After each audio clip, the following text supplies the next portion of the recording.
Students भी होते हैं, ठीक है, इनमें यंग जनरेशन भी है। बहुत बारी इस तरीके का आप देखेंगे कि जो स्टूडेंट्स वगैरह हैं या हर एज के जो पर्सन है वो क्या कर रहे हैं यहाँ पे, इस एडवर्टाइजमेंट को देख रहे हैं तो मेंटली जो एक ये कह रहे हैं कि हर एक प्रोडक्ट का जो असर है वो कोई भी एज वाले हैं उनके ऊपर, किसी के ऊपर नहीं होना चाहिए, ठीक है।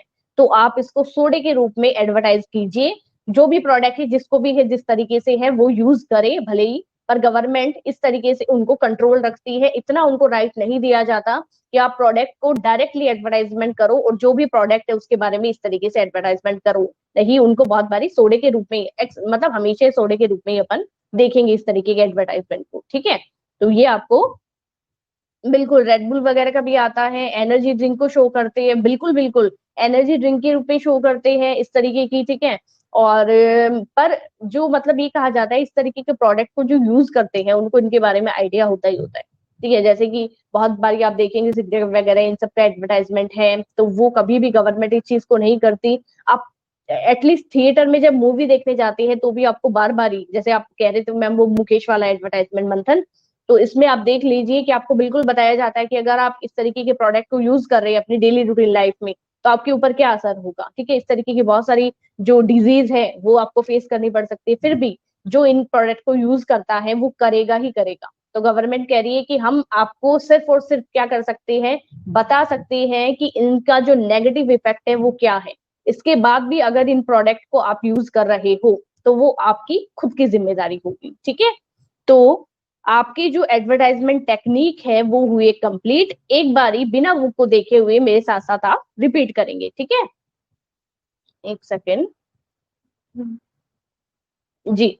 सबसे पहले अपन ने इमोशनल अपील की बात की थी, उसके बाद एडवर्टाइजमेंट फॉर पब्लिसिटी आया था, ठीक है। एडवर्टाइजमेंट फॉर पब्लिसिटी के बाद ब्रांड एडवर्टाइजमेंट, जिसको बैंड वैगन एडवर्टाइजमेंट भी मैंने कहा था, उसके बाद में फैक्ट और फिगर की बात मैंने की थी। फैक्ट और फिगर के बाद में जो अपना एडवर्टाइजमेंट आया था वो कौन सा था, आई थिंक इनकम्प्लीट एडवर्टाइजमेंट था अपना, ठीक है। बिल्कुल इनकम्प्लीट एडवर्टाइजमेंट के बाद में अपन ने और एम्बेसडर की बात करी थी। एम्बेसडर के बाद में आइडल फैमिली जो है उसका एडवर्टाइजमेंट अपन ने देखा था। उसके बाद में पैट्रियोटिक एडवर्टाइजमेंट अपनाया था। पैट्रियोटिक एडवर्टाइजमेंट के बाद में कंज्यूमर फीडबैक, फिर डिस्काउंट और लास्ट अपना है सरोगेट एडवर्टाइजमेंट। सरोगेट एडवर्टाइजमेंट का बहुत बारी क्वेश्चन आपसे पूछा जाता है। पैट्रियोटिक एडवर्टाइजमेंट है, ये भी काफी बार पूछा जाता है 1 नंबर में, ठीक है। तो और इनकम्प्लीट वगैरह है, इनसे ज्यादा रिलेटेड आएगा तो 6 नंबर में पूरा ही आ जाएगा, या फिर एक एक नंबर में कोई भी पर्टिकुलर एक डेफिनेशन को उठा के दे देंगे। हमेशा ये कोशिश रखना कि जो एक अटपटे से क्वेश्चन होते हैं ना, ठीक है, जो कि आप बहुत बारी इस तरीके के, जैसे मैंने बताया सरोगेट एडवर्टाइजमेंट क्या है, अगर आप नहीं पढ़ेंगे, एक भी बारी आपने कहीं भी नहीं सुना है या फिर आपने कभी भी इस वर्ड को नहीं पढ़ा है तो आप डायरेक्टली एग्जाम में जाके नहीं लिख पा रहे, ठीक है। तो इस तरीके से आपको कंफ्यूज करने के लिए इस तरीके के क्वेश्चन है वो बहुत बार पूछते हैं 1 1 नंबर में। तो ये जो चैप्टर है ये अपना कंप्लीट हुआ एडवर्टाइजमेंट, ठीक है। बहुत बहुत बधाई हो।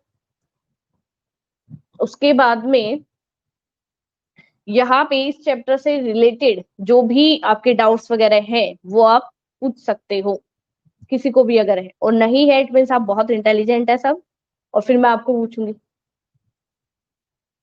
ठीक है। मैं पूछूंगी अगर आप लोगों ने किसी ने भी इसमें से डाउट नहीं पूछे या फिर पीछे के जितने भी चैप्टर्स है उनमें कभी डाउट आपने पूछे ही नहीं है। कुछ स्टूडेंट्स तो क्या है, जैसे सीमा है और भी है, तो वो क्या करते हैं कि यहीं पे डिस्कस कर लेते हैं। मुझे भी बहुत अच्छा लगता है कि मैम ये आप पॉइंट यहीं पे बता दो, मैम दोबारा बता दो, तो वो चीज सही रहती है और कुछ तो डाउट ही नहीं होते। अब बताइए यहाँ पे पूनम ने बोला है मैम फैक्ट और फिगर का दोबारा बता दो। अब इनमें से कौन स्टूडेंट है जो फैक्ट और फिगर जो मैंने पॉइंट पढ़ाया है वो आप दोबारा पढ़ा मतलब बता सकते हो। फैक्ट और फिगर वाला बहुत ही इजी पॉइंट अपना था फैक्ट और फिगर का, ठीक है। फैक्ट और स्टैटिस्टिक्स भी बोला गया था इसको, कौन बताएगा।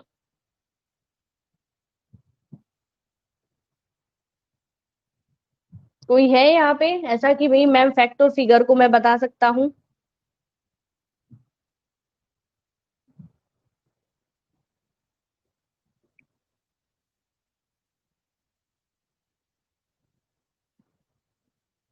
बोलिए फटाफट, या फिर नहीं आता तो फिर मैं बताती हूँ। नहीं आता मीन्स किसी को नहीं आता है फैक्ट और फिगर। हाँ हाँ जी सीमा बताइए बेटा।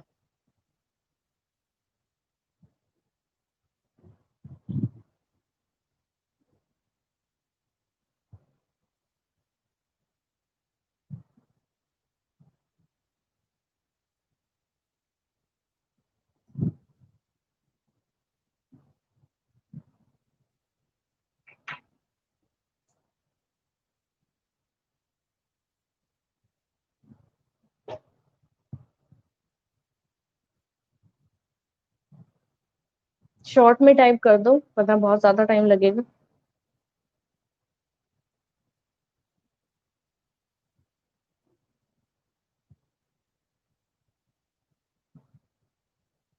ये कह रहे हैं इसके अंदर सबसे अच्छा एग्जांपल अपन ये ले सकते हैं कि कोई भी प्रोडक्ट है वो कितनी अच्छी तरीके से वर्क कर रहा है, वो फैक्ट और फिगर के अंदर। जैसे लाइजोल का एग्जांपल बहुत अच्छा है, इसके अंदर मेंशन कर रखा है।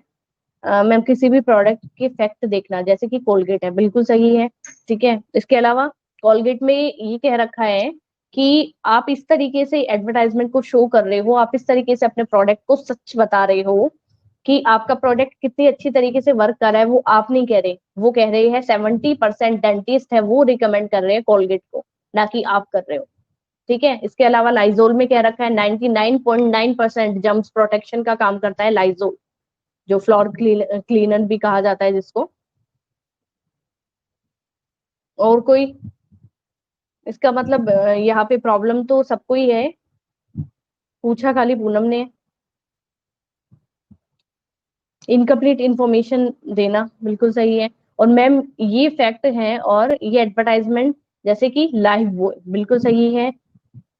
और मैम ये एडवर्टाइजमेंट जैसे कि लाइव बॉय, तो लाइव बॉय का एग्जांपल भी अपन इसके अंदर ले सकते हैं कि जम्स प्रोटेक्शन वगैरह का ही काम करता है। ठीक है, डिटॉल वगैरह का भी एग्जांपल इसमें ले सकते हैं। पर इसमें साथ ही साथ ये कहा जाता है फैक्ट, फैक्ट के अंदर जैसे सबसे अच्छे जो दो एग्जांपल मैंने आपको बताए थे और आपकी बुक में भी सेम ही दे रखे हैं, कि सबसे अच्छा तो लाइजोल का एग्जांपल ले सकते हो, और कोलगेट का जो एडवर्टाइजमेंट है वो भी इसके अंदर इन्वॉल्व कर सकते हो, कि 70% वर्ल्ड के जो डेंटिस्ट है वो रिकमेंड कर रहे हैं, तो अपने प्रोडक्ट के बारे में सबसे अच्छी जो चीजें हैं वो आप कंज्यूमर को है वो बताने की कोशिश कर रहे हो। तो एक फैक्ट है कि आपका प्रोडक्ट है वो कितनी अच्छी तरीके से वर्क करता है और कितना अच्छा आपका प्रोडक्ट है, वो आप नहीं कह रहे, वो कह रहे हो आप कि सब लोग हैं जिन्होंने भी यूज करा है वो बता रहे हैं इसके बारे में अपने फीडबैक। ठीक है, तो ये यहाँ पे हुए थे आपके फैक्ट और स्टैटिस्टिक्स भी, और फैक्ट और फिगर भी बोला गया है इसको। तो यहाँ पे ये चैप्टर आपका कंप्लीट है। अब आपको तो किसी को इसमें डाउट है नहीं, मैं पूछ लेती हूँ एक बार।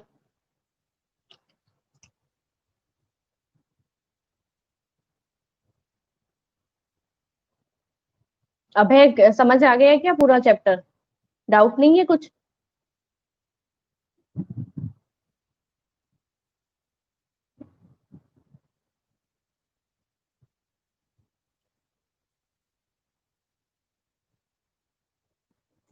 ठीक है, चैप्टर नंबर 9 है वो स्टार्ट करती हूँ, बिजनेस लॉ। बिजनेस लॉ में बेसिक है वो आप लोगों को पहले बताया हुआ है। बहुत सारा जो ज्यादातर जिसके अंदर शायद 40 या 45 जो अपनी टर्मिनोलॉजी है, उसमें से मैंने बहुत सारी करवा दी थी, 10-15 शायद आपको करवा दी थी मैंने क्लास में, फिर भी दोबारा भी करवानी पड़ेगी, बहुत टाइम हो गया।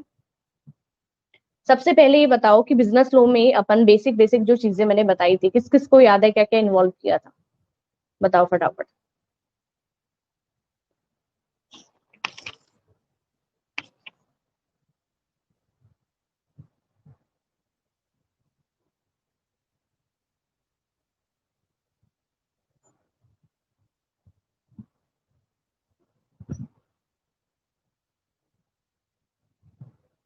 कुछ कुछ पॉइंट मैंने बहुत सारी बातें हैं वो आपको बताई थी, इसमें क्लियर की थी 9 चैप्टर में। तो क्या क्या बेसिक पॉइंट थे अपने business law?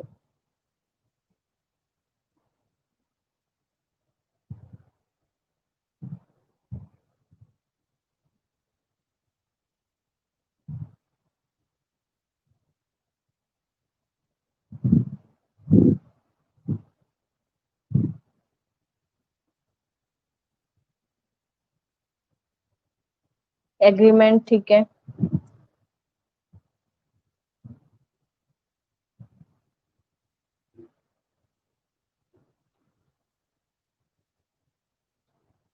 Contract, very good सीमा।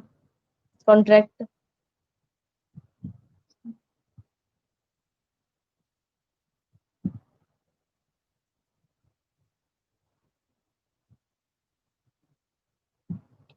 जो भी कंसेंट एरर्स और रेगुलेशन है जो मैनेजमेंट और एग्रीमेंट को इफेक्ट करते हैं वो बिजनेस लॉ, ठीक है मंथन, बिल्कुल सही है।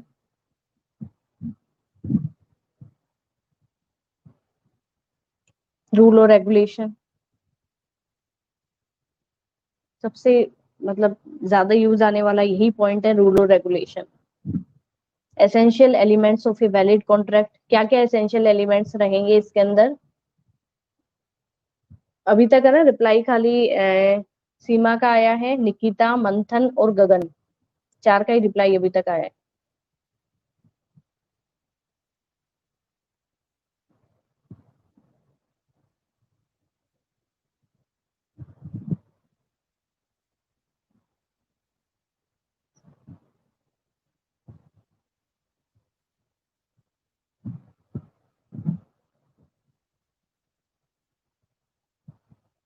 टू और मोर पार्टीज, ठीक है।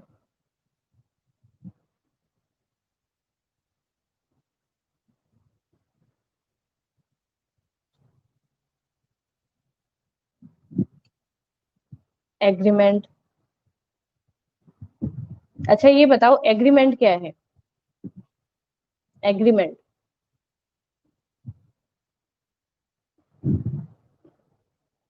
कौन बताएगा एग्रीमेंट? राइट और ऑब्लिगेशन, टू और more parties agreement, legal create legal relationship, free consent, ठीक है। Proposal plus acceptance, set of terms and condition, very good Seema. Set of promise between two parties,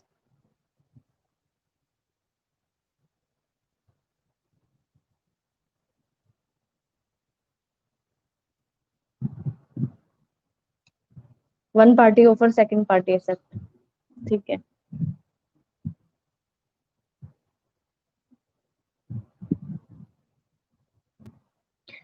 ये जो डिटेल से जो चैप्टर का starting है वो तो नेक्स्ट जो है अपना क्लास उसमें ही करेंगे अपन, ठीक है। थोड़ा सा बेसिक है वो डिस्कस करवा देती हूँ, सबने सही आंसर दिए हैं, कुछ कुछ स्टूडेंट्स है वो देते ही नहीं आंसर। तो सबसे पहले जब अपन लॉ के मीनिंग की बात करेंगे तो उसमें बिल्कुल मंथन एक है कि मैम लीगल फोर्स की बात करें, इफेक्ट की बात करें, या फिर एक लॉ का जब अपन पर्टिकुलर मीनिंग लेते हैं तो वो है सिस्टम ऑफ रूल्स और प्रिंसिपल्स, ठीक है। System of rules, regulation and principles adapted, accepted and use by the state of maintain law and order in the state. यही बात सबसे पहले लॉ का एक पर्टिकुलर अपन मीनिंग ले। उसके बाद जब अपन स्कोप ऑफ बिजनेस लॉ की बात कर रहे हैं, जो थोड़ा डिटेल में आपको नेक्स्ट क्लास में बताऊंगी, उसके बाद में सोर्सेज की बात की गई है कि इंडियन बिजनेस लॉ है उसके अंदर क्या क्या कंटेंट्स है वो अपन इन्वॉल्व करते हैं और क्या क्या सोर्स उसके अंदर है। अब इसके बाद कहा गया है कि इंडियन कॉन्ट्रैक्ट एक्ट 1872 है उसका थोड़ा बहुत लिया गया है। उसके बाद अलग अलग रूल रेगुलेशन के अकॉर्डिंग इसको बहुत सारी एक्ट के अंदर डिवाइड किया गया है। जब अपन फाइनली कॉन्ट्रैक्ट के ऊपर पहुंचेंगे तो कॉन्ट्रैक्ट से पहले हमेशा बनेगा अपना एग्रीमेंट, ठीक है। ये चीज पहले आपको बताई हुई है। एग्रीमेंट में जब अपन बात करें तो एक पर्सन है वो क्या कर रहा है, एक मतलब इसको बहुत सारे अपन ये भी कर सकते हैं कि एक ऑफरर है, दूसरा ऑफरी है, ठीक है। तो एक पर्स पार्टी जो है वो ऑफर है, वो दे रही है, और सेकंड पार्टी उसको क्या कर रही है, एक्सेप्ट कर रही है, एक्सेप्टेंस का काम कर रही है। तो दोनों कंप्लीट हो गए, एक एग्रीमेंट बनेंगे, प्रपोजल और एक्सेप्टेंस दोनों के दोनों। उसके बाद में जब अपन एक एग्रीमेंट की डेफिनेशन की बात करें, ये भी मैंने आपको बताई थी कि आप में से काफी स्टूडेंट ने भी बोला है कि मैम सेट ऑफ प्रोमिसेस, शायद मंथन ने भी ये लिखा था और सीमा ने भी। तो सेट ऑफ प्रोमिसेस का मतलब क्या है? इन्होंने कहा है कि बहुत सारे प्रॉमिस, जैसे एग्रीमेंट की जब अपन डेफिनेशन देखेंगे तो उसमें यही आएगा कि every promise and every set of promise including और including consideration, every promise and every set of promise including consideration is an agreement.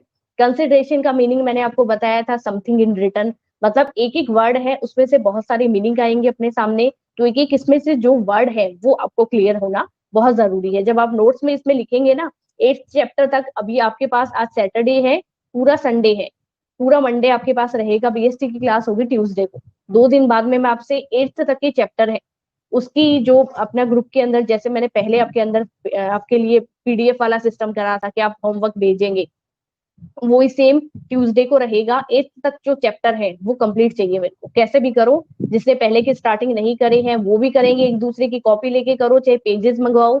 मैंने एक एक चैप्टर है वो आपको रिटर्न में भेजा है, ठीक है। सिर्फ एक चैप्टर है वो आपको लिखना है, तो वो आप स्टार्ट अभी कर दो। जिसने 7th तक कर रखे हैं वो करो, जिसने पीछे का भी नहीं किया है 2 दिन के अंदर ट्यूसडे को सारा होमवर्क है वो मैं मंगवाऊंगी ग्रुप के अंदर। पहले ही सुन लो आप सारे के सारे। अब जब यहाँ पे अपन बात करते हैं कि एग्रीमेंट वगैरह अपना हो जाता है, उसके बाद अपन आते हैं कॉन्ट्रैक्ट के लिए। बहुत सारे रूल रेगुलेशन अपने को दे रखे हैं, अलग अलग कॉन्ट्रैक्ट एक्ट होती है, ठीक है। तो यहाँ पे एक कॉन्ट्रैक्ट के लिए बहुत सारे ऐसे रूल रेगुलेशन इसके अंदर एसेंशियल एक वैलिड कॉन्ट्रैक्ट के लिए एलिमेंट्स बता रखे हैं कि दो तो पार्टी कम से कम होनी रिक्वायरमेंट है, कि दो पार्टी तो जिसमें एक ऑफरर होगा, दूसरा एक्सेप्टेंस, जो एक्सेप्टेंस वाली पार्टी है वो होगी। तो इस तरीके से बता रखा है अपने को।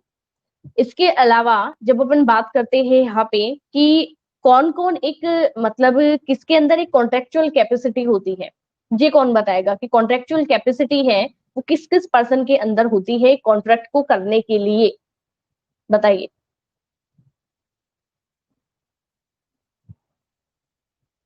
Contractual capacity.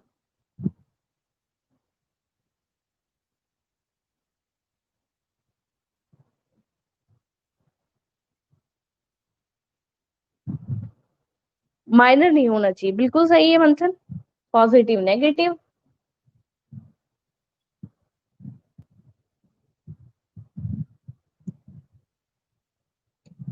18+, जिसको अपन मेजर कहेंगे, वेरी गुड।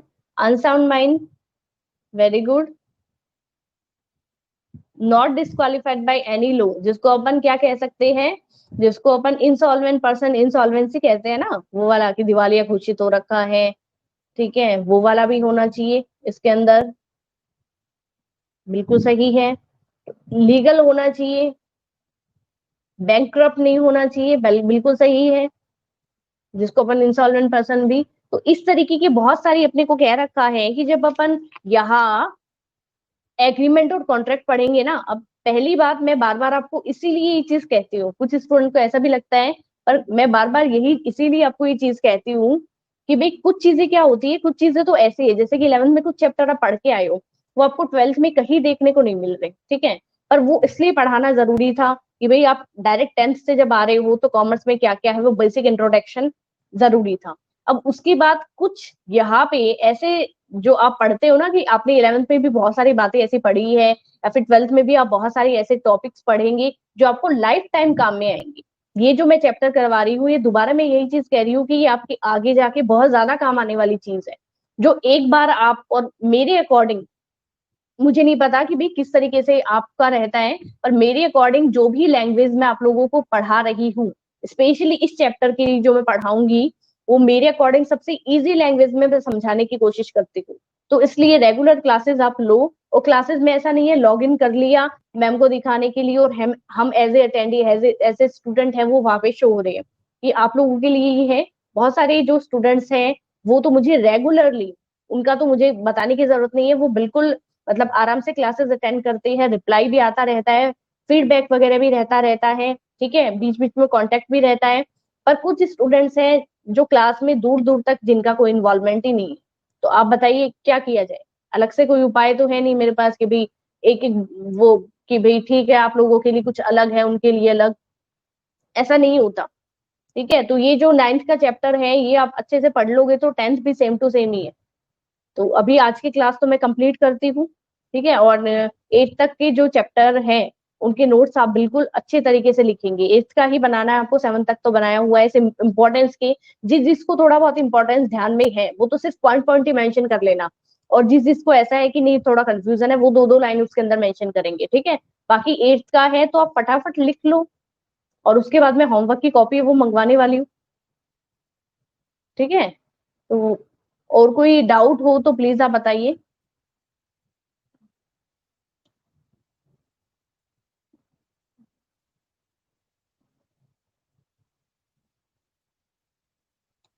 जी, थोड़ा सा ये देखो कि क्या तो अपन क्या अभी क्या चीज अपन फेस कर रहे हैं, उस तरीके से आपको ज्यादा शायद मेहनत की जरूरत पड़ेगी, ठीक है।